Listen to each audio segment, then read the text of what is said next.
takasvika panzvimbo iri kutaurwa yakunetsana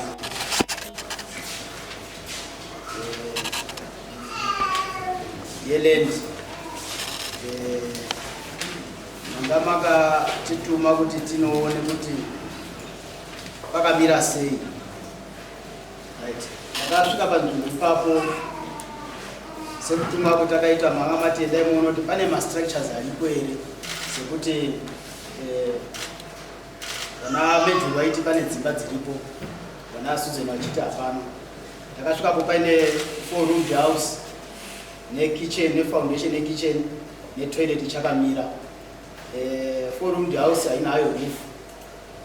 Roof yakabva pakuratidza kuti pakabviwa pane nguva. Takabvunza vana matseketsa vana Major kuti wakapawana sei, wachiti takapiwa nemhuri takapiwa ndivana Susan. Asi chaukomplaina vana Susan vari kuti isusu takawapa mahara asi iye wazotengesa asingachagaripo, ndo paakunetsa kuti vavira sei. Saka akuti isusu takakupai kudzimba uku hatina kukupai, nechikonzero chekuti pakatofenzwa nemunhu anofanira akatopatenga, saka ndo pane dispute ipapo.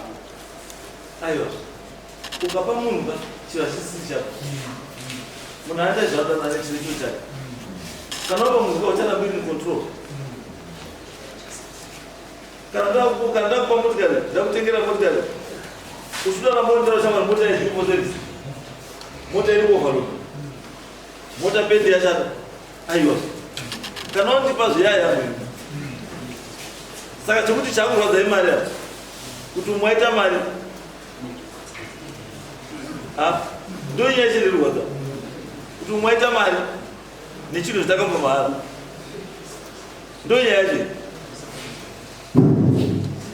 Waripo ndovanaka nyaya muri kuizwa here Vana Susan vari hawasi kumbori pano havana kubuya. vana Susan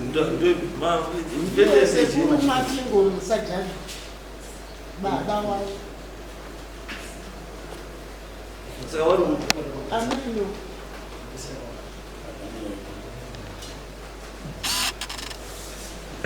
saka kana wasitoripoka waripelisa mwari chikuru kana vasinotoka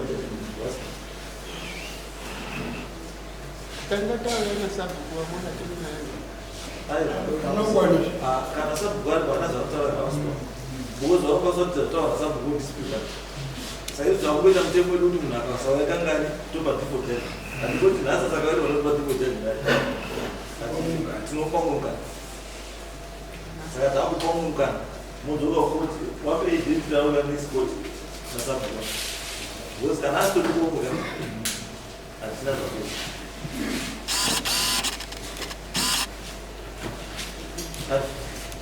Saka mupiwa date nemukomana kana auya futi izvozvi asina kuuya takupa judgment rasipo.